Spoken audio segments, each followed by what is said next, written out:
Learn to be super successful. Subscribe to my channel, Meathead. But we've got, 20, 30% of the guys that are in the military, the American military, won't touch a gun. How are we going to fight? How is that possible? It's not just you that are cunts.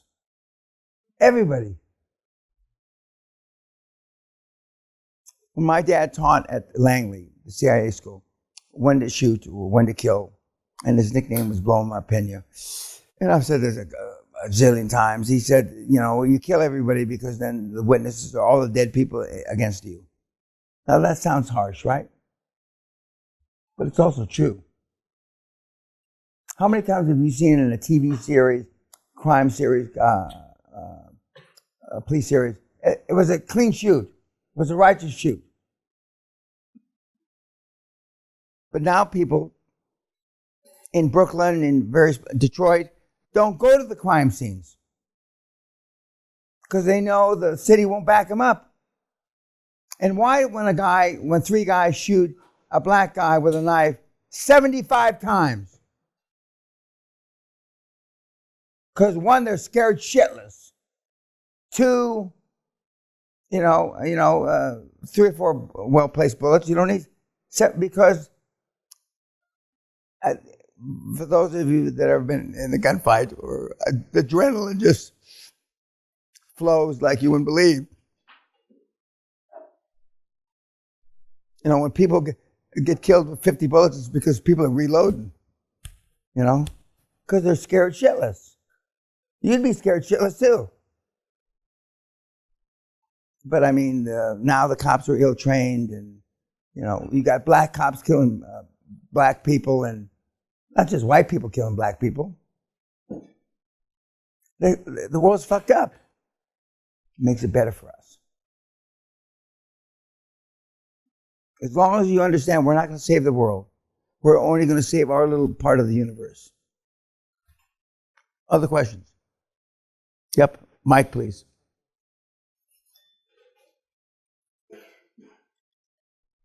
Ms. Peña, first of all, thank you very much. Is this the butcher from Birmingham? Yeah, it is. Yeah.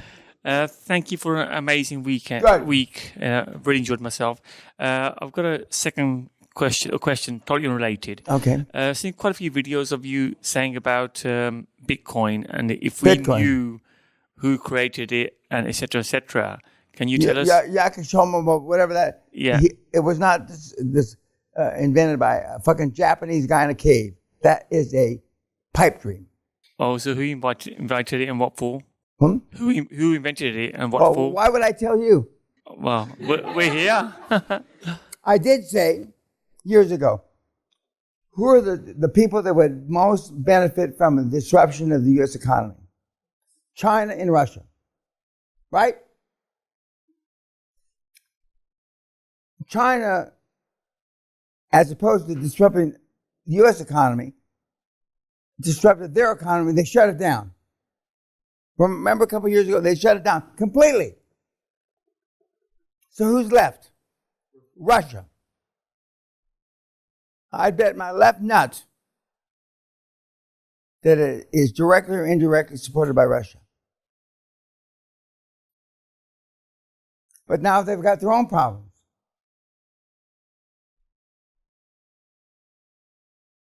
But as I told, where's the little shit? He's not here now. The day that Bitcoin is the Federal Reserve and the backup currency, you're not going to live long enough for that. That's all horseshit. It's all horseshit. When it gets up to 100 grand, my advice will be on a YouTube, sell half, keep half. It's not 100 grand, it's 29 grand or whatever it is. I don't know any smart money that owns Bitcoin. And I know a lot smarter people than you. I don't know one swinging dick or pair of tits, smart money, big money, that owns Bitcoin. Not one. We own some Bitcoin in our trust for our grandchildren that Sally manages. Now, it's a little, well, you may consider a lot of money, but to us it's no money. But other than that, I mean, I don't know any smart money. I mean, intelligent money, world-class money that owns Bitcoin. That doesn't mean it won't go to $1 million. I'm not saying that. But as soon as it goes to $1 million, it may go to 10,000 again. Other comments, questions? Yes, sir. Mr. Peña, what are your thoughts on the rumors of a gold-backed central bank digital currency for the European Union? I don't know. I don't have a comment about that. Although I know the smart people that I know aren't talking about it. And if that was any kind of possibility, they'd be talking about it. And I would have heard about it. And I know I'm pretty well connected. I'm certainly more I'm not teasing you guys. I'm certainly more well connected than you kids. But nobody's talking about it. So I would think that that's not in the near future. That's not saying 50 years. Some of you will be around in business and commerce 50, 60 years from now. I'm not saying it won't happen 50 years from now, but right now it's not at the top of the agenda of anybody right now. Right now, I mean, the spanner in the works, as they say, or the thing that has got people off kilter now is this thing with, which is a derivative of Bitcoin, the Silicon Valley Bank, the Swiss bank. Nobody saw that coming. Nobody. And I'm pretty in tune with these guys. Nobody saw that coming. Now they see shadows, and now they're afraid it's going to be someplace else. Probably I wouldn't be surprised if 5 or 10 more banks don't go down. But we're not in as dire a position as we were in 2008 and 2009. The balance sheets of banks are, generally speaking, strong. And Sally and I, the cash positions that we've been in for 15 years or so, are in the strongest banks, and in 2 or 3 currencies. And we have been for a long time. A long time. Other question? Yes, sir. What is your preferred uniform for the deal for the boardroom? 3-piece suit or suit or 3-piece suit, 100% of the time. I've got kids running around in Haiti in 3-piece suits. I've got people in Panama, Honduras, Bolivia in 3-piece suits. I have people doing the 15-year-old kid that did the $50 million deal. He taped one of the interviews that he had on a Zoom call. And 2 or 3 of the big banks that we've talked about, the Goldman Sachs of this world, the first 15 or 20 minutes, they all apologized how they were dressed. And the kid was wearing a 3-piece suit. You set them back on their back foot. Now, of course, the kid's about to turn 18, and he doesn't like me. Alex, to me, you'll always be 15. But I mean that he's about to turn 18 now, so he's all grown up, kind of. But you don't think about it too much, but 15 years old, $53 million media deal. And look at you. Fuck. Unbelievable. And he came to Princeton, and when I'm telling this story, and I checked it was all right with it before, and the kid, the slide, he happens to be sitting right there. Alex, just take a bow. And he stood up. He looks 10 years old.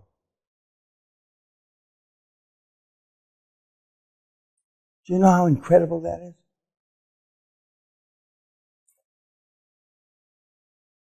And then you. He was a 10th grader in high school. What grade are you? 11. Oh, old man. But just imagine a kid younger than you. That's more business than your dad's business did. And his dad's a super successful high performance guy. Just think of that.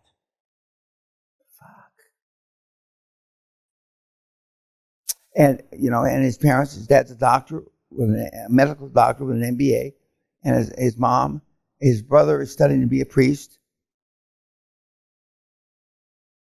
But, you don't get kids that squared away very often. Now, has he missed part of growing up? Yeah. He's a fencer. He fences, and he's something else he does. I think he's... Boy Scouts. What? Boy Scout. Oh, he's an Eagle Scout. I've got a lot of Eagle Scouts in my kids. But he's a fencer. And apparently he's pretty good. But it's possible. Not dissimilar to the young man we've been privileged to have with us this week. His dad sent him. And just think if you had gotten started when you were 15, 16, 17. It's mind-boggling. Okay, one more question. I'm going to bed. No more questions. Okay, yes, sir. So a lifestyle question. You've got a long weekend, 20, 30, 40 grand to spend. Where do you go? What do you do? Orient Express. Orient Express. It's so surreal. It's like the program, the parole program. Sally, there's only 2 suites on the Orient Express, and Sally and I had one of them. But the bar car, even though there's like 200 participants, the bar car is the same bar car that you see in the movies. So you can't get 200 people in there. And it's Michelin star service, food, from the glass of water that you get, or the champagne when you get on. It's a phenomenal experience. And that's what I would do. There's a lot of things, because you can't go to the North and South Pole for 30, 40 grand. But the Orient Express is just a thing that you will remember forever, ever. And it's one of the first one, and a lot of young, iconic internet guys and gals go there. And there was too much; it was too crowded in the bar. And a young couple, I'm not going to mention their names. You know their names. Take our seat, please. I look at them. Thank you. And then later on, I found out they knew who I was, but now people open doors for me. They give me seats. Duncan and I are old. We're long in the tooth. And it's a nice gesture. But guys, travel safely tomorrow. I see a few of you tomorrow morning. And just go out there and rip it. Pull the trigger and keep pulling the trigger. And don't worry so much about whether you're hitting anybody with the bullets initially, but you will make a ton of money. You were here when Josh was here, 2015, and you saw, other than the guy that stole $240 million, we had some great success stories, and it's possible if you take it serious. Okay, kids, see you. Thank you. Thank you. Thank you. Thank you. Thank you.